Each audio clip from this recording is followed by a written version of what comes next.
नमस्कार और हमारे YouTube चैनल में आपका स्वागत है। देखिए, इतिहास की किताबें अक्सर बड़ी-बड़ी लड़ाइयों और बड़े-बड़े राजाओं के बारे में होती हैं। लेकिन आज हम बात करेंगे उन छोटी-छोटी चिंगारियों की जिनसे वर्ल्ड वॉर जैसी भयानक आग भड़की।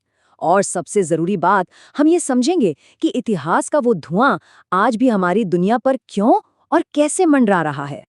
तो आज का सबसे बड़ा सवाल यही है, मिडल ईस्ट में इतना कुछ हो रहा है, अमेरिका जैसा सहयोगी मदद के लिए बुला रहा है, लेकिन दुनिया के जो सबसे पावरफुल देश हैं, जैसे जापान हो, जर्मनी, ब्रिटेन, फ्रांस, ये सब सीधे सीधे जंग में कूदने से क्यों कतरा रहे हैं? आखिर वो क्या चीज़ है जो उन्हें रोक रही है? तो देखिए, इसका जवाब आज की किसी न्यूज़ हेडलाइन में नहीं मिलेगा, बल्कि ये छिपा है इतिहास की धूल भरी परतों में। असल में ये देश अतीत की उस तबाही को भूले नहीं हैं जब एक छोटी सी मामूली सी लगने वाली चिंगारी ने पूरी दुनिया को अपनी आग की चपेट में ले लिया था।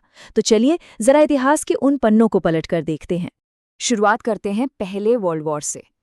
देखिए, ये कोई अचानक हुआ धमाका नहीं था। इसे एक डोमिनो इफेक्ट की तरह समझिए, जो धीरे धीरे सालों से तैयार हो रहा था। पूरा का पूरा यूरोप, समझ लीजिए, एक बारूद के ढेर पर बैठा था। बस एक माचिस की तीली का इंतजार था। और जानते हैं, सबसे हैरानी की बात क्या है? 100 साल पहले के जो तनाव थे और जो आज की दुनिया में हैं, उनमें कितनी समानताएं हैं। तब भी यूरोप में एक जुनून था कि मेरा देश सबसे महान है। हथियारों की एक होड़ मची थी। दूसरे देशों पर कब्जा करने की दौड़ थी। आज भी देखिए, वही तनाव मौजूद है, बस मैदान बदल गया है। तब लड़ाई लोहे और कोयले के लिए थी, आज तेल और टेक्नोलॉजी के लिए है। और वो चिंगारी गिरी 28 जून 1914 को साराजेवो की एक सड़क पर ऑस्ट्रिया हंगरी के होने वाले राजा आर्कड्यूक फ्रांस फर्डिनेंड की हत्या कर दी गई। ये सिर्फ एक हत्या नहीं थी, नहीं, ये वो माचिस की तीली थी जिसने यूरोप के उस बारूद के ढेर में आग लगा दी। और इसके बाद तो बस डोमिनोज एक एक करके गिरने लगे। एक हत्या के बदले में ऑस्ट्रिया हंगरी ने सर्बिया पर हमला बोल दिया। अब सर्बिया की रक्षा के लिए उसका बड़ा दोस्त रूस मैदान में आ गया। रूस को रोकने के लिए जर्मनी अपने दोस्त ऑस्ट्रिया हंगरी के साथ खड़ा हो गया। और देखते ही देखते जब जर्मनी ने फ्रांस पर हमला करने के लिए बेल्जियम का रास्ता लिया, तो ब्रिटेन भी इस आग में कूद पड़ा।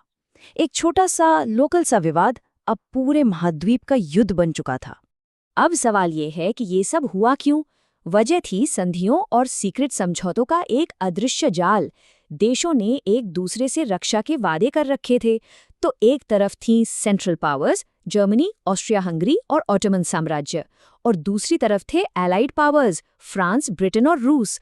और इस कहानी में एक मजेदार ट्विस्ट तब आया जब इटली, जो पहले जर्मनी का साथी था, 1915 ने पाला बदलकर मित्र राष्ट्रों की टीम में शामिल हो गया। 128 ये सिर्फ एक नंबर नहीं है, ये उन आम अमेरिकी नागरिकों की संख्या है जो तब मारे गए थे जब एक जर्मन पनडुब्बी ने लुसिटानिया नाम के यात्री जहाज को डुबो दिया। ये हमला अमेरिका के लिए एक सीधा झटका था। इसने पूरे देश में गुस्से की एक लहर दौड़ा दी थी। और फिर ये सीक्रेट टेलीग्राम सामने आया। जर्मनी मेक्सिको को उकसा रहा था कि वो अमेरिका पर हमला कर दे और बदले में टेक्सास और एरिज़ोना जैसे अपने खोए हुए इलाके वापस ले ले। पहले लुसिटानिया का डूबना और अब ये सीधी सीधी साजिश। अमेरिका के लिए चुप रहना अब लगभग नामुमकिन हो गया था, और 1917 में वो भी इस महायुद्ध में शामिल हो गया। पहला वर्ल्ड वॉर तो खत्म हुआ, लेकिन शांति नहीं आई। और सिर्फ 20 साल बाद इतिहास ने खुद को एक और भी ज्यादा भयानक तरीके से दोहराया। असल में पहले वर्ल्ड वॉर की राख से ही दूसरे वर्ल्ड वॉर की लपटें उठी थीं। हुआ ये कि पहले वर्ल्ड वॉर के विजेताओं ने जर्मनी पर वर्साई की संधि थोप दी। ये कोई शांति समझौता नहीं था, ये एक तरह का अपमान था। जर्मनी पर इतना भारी जुर्माना लगाया गया कि उसकी अर्थव्यवस्था तबाह हो गई, उसकी सेना को पंगु बना दिया गया और उसके जरूरी इलाके छीन लिए गए। इसका नतीजा शांति नहीं, बल्कि बदले की एक ऐसी आग थी जो अंदर ही अंदर सुलग रही थी। और इसी निराशा, इसी गुस्से की लहर पर सवार होकर आए हिटलर और मुसोलिनी जैसे तानाशाह। उन्होंने लोगों की तकलीफों का फायदा उठाया और उन्हें उनका खोया हुआ सम्मान वापस दिलाने के सुनहरे सपने दिखाए। भूखे और अपमानित लोग उनके वादों में आ गए और उन्होंने सत्ता पर कब्जा कर लिया। और एक बार फिर दुनिया दो खेमों में बंट गई। इस बार एक तरफ थीं एक्सिस पावर्स, जर्मनी, इटली और जापान, और उनके खिलाफ खड़े थे एलाइड पावर्स, शुरुआत में ब्रिटेन और फ्रांस, लेकिन बाद में सोवियत संघ और अमेरिका भी इस बड़ी लड़ाई में शामिल हो गए। इस बार की चिंगारी थी 1 सितंबर 1939 को जर्मनी का पोलैंड पर हमला। अब ब्रिटेन और फ्रांस ने पोलैंड को सुरक्षा का वादा दे रखा था, तो अपना वादा निभाते हुए उन्होंने जर्मनी के खिलाफ युद्ध का ऐलान कर दिया। और बस, यूरोप एक बार फिर जंग की आग में जल उठा। और इतिहास ने खुद को फिर से दोहराया।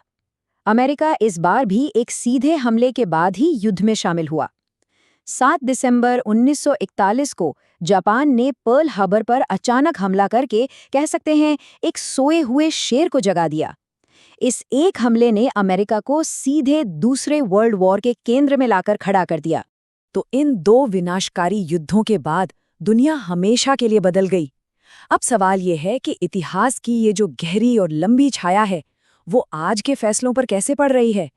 आखिर आज के जो नेता हैं, वो इन सबको से क्या सीख रहे हैं? ये कहावत युद्ध की कड़वी सच्चाई को बयां करती है। जरा सोचिए, पहले और दूसरे वर्ल्ड वॉर के जो विजेता थे, उनका क्या हाल हुआ? ब्रिटेन और फ्रांस जैसे बड़े बड़े साम्राज्य तबाह हो गए, उनकी अर्थव्यवस्थाएं पूरी तरह चरमरा गई और वो भारी कर्ज में डूब गए। सबक बिल्कुल साफ था, युद्ध में कोई भी असल में नहीं जीतता। और यही हमारे आज के सबसे पहले सवाल का जवाब है। आज के नेता इतिहास की किताबों के उन पन्नों को भूले नहीं हैं। वो ये अच्छी तरह जानते हैं कि एक छोटे से क्षेत्रीय संघर्ष में कूदने का मतलब उस डोमिनो इफेक्ट को शुरू करना हो सकता है जिसे रोकना नामुमकिन हो जाए।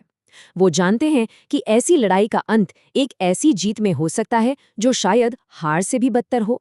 यही ऐतिहासिक याददाश्त, यही डर उन्हें आज इतना सावधान बनाता है। तो आखिरी सवाल ये बचता है, इतिहास के इन दर्दनाक सबकों को जानने के बाद क्या आज की दुनिया उस खतरनाक चेन रिएक्शन को शुरू होने से पहले ही रोक पाएगी, या हम एक बार फिर वही गलतियां दोहराने की कगार पर खड़े हैं?